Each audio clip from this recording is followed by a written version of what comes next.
Hi, and welcome to the Wednesday Word. This is called A Father's Hands. My dad, some 90 plus years now, sat feebly on the patio bench. He didn't move, just sat with his head down, staring at his hands. I sat down beside him. He didn't acknowledge my presence, and the longer I sat, the more I wondered if he was okay. Finally, not really wanting to disturb him, but wanting to check on him at the same time, I asked him if he was okay. He raised his head and looked at me and smiled. "Yes, I'm fine. Thank you for asking," he said in a clear, strong voice. "I didn't mean to disturb you, Dad, but you were just sitting there staring at your hands, and I wanted to make sure you were all right." "Have you ever looked at your hands?" he asked. "I mean, really looked at your hands."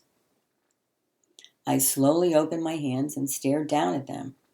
I turned them over, palms up, then palms down.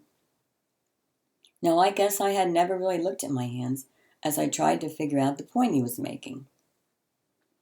Dad smiled and related this story. Stop and think for a moment about the hands you have, how they have served you well throughout your years. These hands, though wrinkled, shriveled, and weak, have been the tools I have used all my life to reach out and grab and embrace life. They braced and caught my fall when as a toddler I crashed on the floor. They put food in my mouth and clothes on my back. As a child, my mother taught me to fold them in prayer. They tied my shoes and pulled on my boots. They dried the tears of my children and caressed the love of my life. They wiped my tears when my son went off to college. They have been dirty, scraped, and raw, swollen, and bent.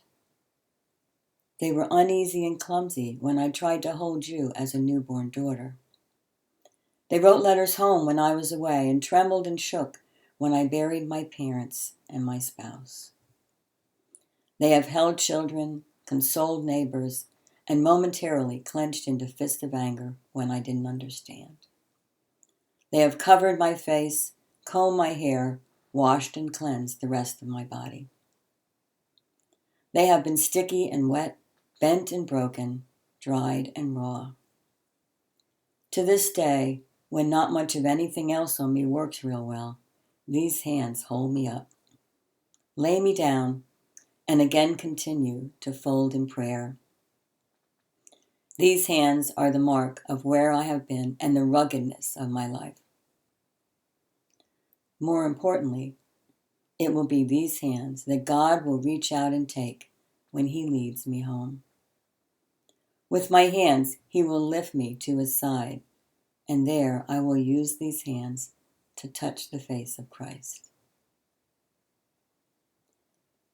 After that day, I never looked at my hands the same way. In time, God reached out and took my father's hands and led him home. Now when I look at my hands, I think of Dad. I know he has been stroked and caressed and held by the hands of God. Have a happy Father's Day.